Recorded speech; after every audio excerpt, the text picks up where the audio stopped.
11.2 Position, Velocity, Acceleration Revisited. Revisit means we come back to it. We first learned about this in 7.4. In 7.4, we know that if we know the position x of t, we know the velocity is just dx over dt, and the acceleration is just dv over dt, which is also the second derivative, d2x over d2 squared of x. So take one derivative, we get velocity. Take another derivative, we get acceleration. So derivatives gets us from position to velocity to acceleration. Well, integral is just going backwards. If we know the acceleration, a of t, the velocity is just the integral of the acceleration, and the position is just the integral of the velocity. We're going backwards. Okay. For example, here's a real-life application. On Earth, if we have an object, if it has an initial velocity, it's going to come up and then come back down. The acceleration is about negative 9.8 meters per second squared the whole time. Okay. If the initial height is 2 meters, let me use a different color. If the initial height is 2 meters, and the initial velocity is going up at 4 meters per second, what is the height at t equals 2 seconds? All right. So we know that velocity is the integral of the acceleration, which is going to be the integral of negative 9.8 dt, which is equal to negative 9.8 t plus c. Now we know that the initial velocity, so velocity at time equals 0, is 4 meters per second. So v of 0 is equal to 4. V of 0 is equal to negative 9.8 times 0 plus c is equal to 4. So that means that c equals to 4. That means that v of t at any point is negative 9.8 t plus 4. Notice that it's just negative 9.8 t our integral. C is just our initial velocity. Next, we know that the height, which is the position in the y direction, is just the integral of v of t dt, which is going to equal the integral of negative 9.8 t plus 4 dt. When we take the integral, we get negative 4.9 t squared plus 4t plus c. This means that the height at 0, the initial height, is equal to 0 plus 0 plus c, which is equal to 2, because the initial height is 2. So c equals 2. Now, I want to mention that we have seen 2c so far. When we integrate the acceleration, we got a c. When we integrate the velocity, we get a different c. Just to emphasize that they're different, I'm going to use c1 for the c that is the initial velocity, and c2 for the c that is the initial height. Okay. Okay. So this gives us our height function. So h of t has to equal negative 4.9 t squared plus 4t plus 2, which means that we're looking for the height at t equals 2 seconds, so h of 2 is equal to negative 4.9 times 2 squared plus 4 times 2 plus 2.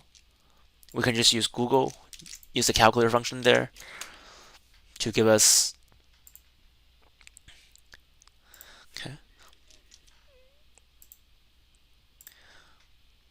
Sorry. So the time should be 0.5 seconds because by 2 seconds the object's already hit the ground. So t equals 0.5, not 2. Plug that into Google.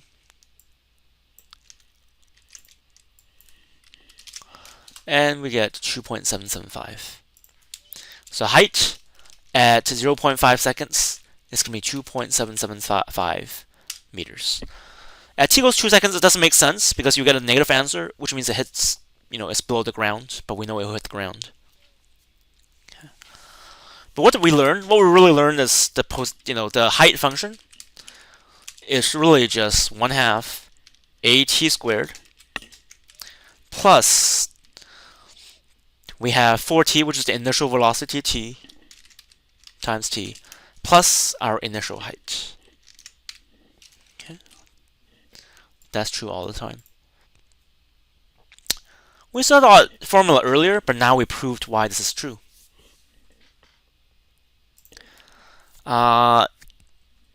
Next, what's the difference between velocity and speed? Velocity is just the derivative of the position. So, for example, if we're moving left-right, when the velocity is greater than 0, we are moving to the right. And when velocity is less than 0, we're moving to the left. Speed is how fast something is going, ignoring the direction. In math, it's just the absolute value of v of t, because direction doesn't matter. It's always positive. In algebra, you learn about absolute value without really learning about why it's useful. Absolute value, here's one way absolute value is useful. It's the amplitude of the velocity. For example, if v of t2 is equal to 4 and a of 2 is equal to negative 3, is the object speed increasing or decreasing at t equals 2? So that means that the object is moving to the right, acceleration is to the left. So that means that object's speed is decreasing. Example 2, v of 2 is equal to negative 4 and a of 2 is equal to negative 2. Is the object speed increasing or decreasing at t equals 2? This time the object is moving to the left because v of 2 is negative 4. Acceleration is also to the left, so object speed is increasing. It's getting faster and faster going to the left. Okay. Let's look at some AP questions. On some of these questions, you can use a graphing calculator to do the calculations. So the important part is how to do them. A particle moves along the y-axis so that its velocity v is 1 minus inverse tangent of et. You're not expected to be able to integrate or differentiate this function, but you can use a calculator to do it. At time t equals 0, y equals negative 1. So find the acceleration of the particle at t equals 2. Well, acceleration is the derivative of the velocity. Okay. When we take the derivative, we would get 1 goes away, negative 1 over 1 plus e to the t power times e to the t because of the chain rule. That's the derivative. Plug that into the calculator at t equals 2, and you should get negative 0.132 or negative 0.133. You don't have to round on the AP test if you don't want to. So for part A, acceleration is just the derivative of the velocity. Part B is the speed increasing or decreasing at t equals 2. While we plug in t equals 2 for velocity, we get a negative number. Since they're both negative, the object's moving to the left, and the acceleration is to the left, so the speed is increasing, as we learned earlier. If they're both negative, then the object's going faster and faster to the left. Part C. Find the time t greater than or equal to 0 at which the particle reaches its highest point. That's our critical points.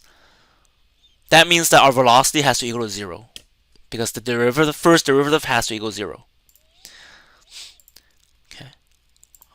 That means that arctan of e to the t power equals 1. That means e to the t power equals tangent of 1. That means that ln of t is equal to take the ln of both sides, and we get t equals to ln of tangent of 1. Using a calculator, we get 0.443. At this point, we can use the first or the second derivative test. We found the acceleration function earlier. When we plug in the acceleration function, let's go back to our acceleration function. We found it earlier. It was a is equal to negative 1 over 1 plus e to the t times e to the t. That means that a at 0.443 has to be negative. Why? Because e to the t is positive, so e to the t times 1 over 1 plus e to the t must be positive. There's a negative sign in front, so it's negative. So by the second derivative test, it must be a maximum. Alternatively, as we show here, you can also use the first derivative test to prove that the particle is at a maximum. Finally, part D. Find the position of the particle at t equals 2. All right. Well, we know that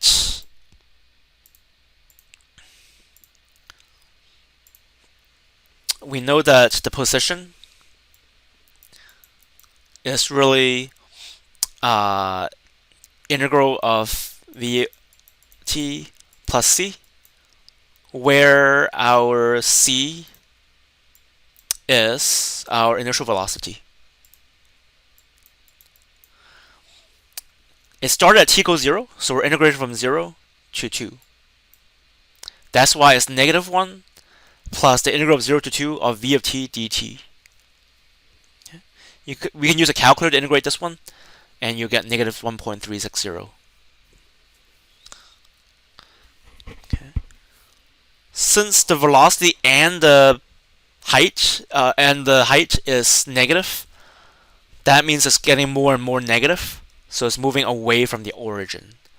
Origin just means x equals 0, y equals 0. Okay. Distance versus displacement. Displacement is just our net change in position. So it's the integral from a to b of v dt. Displacement is how much our position changed. Okay. Distance is not the same thing. Distance is how far we have traveled. It doesn't matter what direction, it's how far we've traveled. So that's the integral not of the velocity, but of the speed. So it's the integral from a to b of the integral of v of t dt. So let's look at one more example. A particle moves along the x-axis with v equals negative 1 plus e to the 1 minus t. A, find the acceleration at t equals 3. Alright? Acceleration is the derivative of the velocity. So it's e to the 1 minus t times negative 1 because of the chain rule. Okay. Sorry, we're looking for the acceleration, not velocity. So acceleration, let's just be more clear. Acceleration is equal to the derivative of velocity. So that means that a of 3 has to equal negative e to the 1 minus 3 power. So it's negative e to the negative 2 power. And that's it. On the AB test, you can just keep that as your answer. That's the exact answer. Or it's negative 1 over e squared. That's also fine. B. Is the speed of the particle increasing at time t equals 3? Give a reason for this answer. So we know the acceleration, this number, is a negative number. Because 1 over e squared must positive, where there's a negative in front. So acceleration is negative. What about velocity? Velocity at t equals 3 will be negative 1 plus e to the 1 minus 3, which is e to the negative 2 minus 1.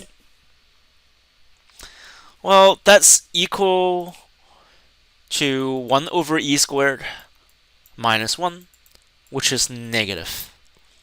If the velocity is negative, it's going to the left. The acceleration is also negative, it's also going to the left. Since they're both negative,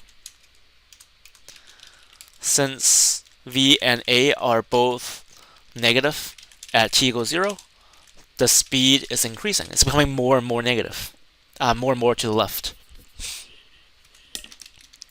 Part C. Find all values of t at which the particle changes direction. Justify your answer. Changes direction just means critical points, or v equals 0.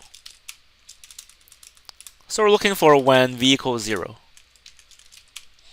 So we have negative 1 plus e to the 1 minus t equals 0, which means e to the negative 1 minus t power equals 1,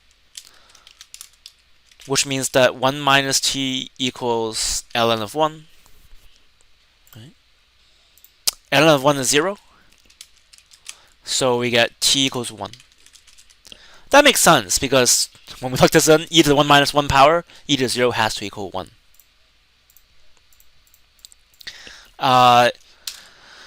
Just to check what kind of critical point it is, we know that when, let's say that v of 0.5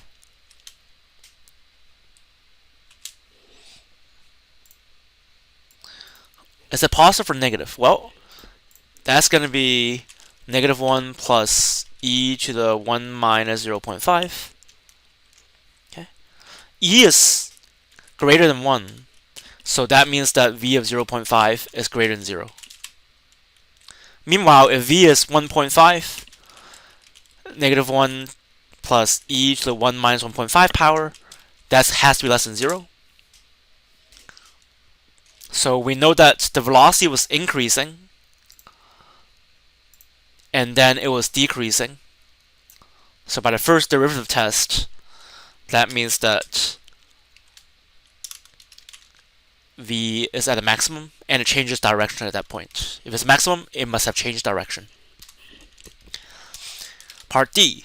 Find the total distance traveled by the particle over the time interval 0 to 3. Well, total distance, that's our integral from 0 to 3 of our function. But don't forget, we have to take the absolute value, because we're looking for the integral of the speed, not the velocity. So we're looking for the integral from 0 to 3 of the absolute value of negative 1 plus e to the 1 minus t dt.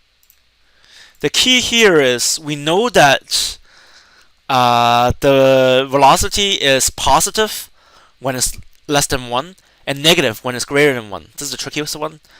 So we know that if this is our function v, we know that less than 1 it's negative and greater than 1 is positive. So if we want the absolute value, that means it's always positive. That means that when we're integrating from 0 to 1, we have to take the negative sign. So we want 1, let's just do negative 1 times negative 1 plus e to the 1 minus t dt when it's from 0 to 1. And from 1 to 3 is already positive. We don't have to change the sign. So that's just our function plus e to the 1 minus t dt. So that's why you have to multiply by negative 1 when we're going from 0 to 1. Okay. The details of the calculations of the integrals are right here. You can go over this yourself. And the answer is e plus e to the negative 2 minus 1. Okay. All right, that's it.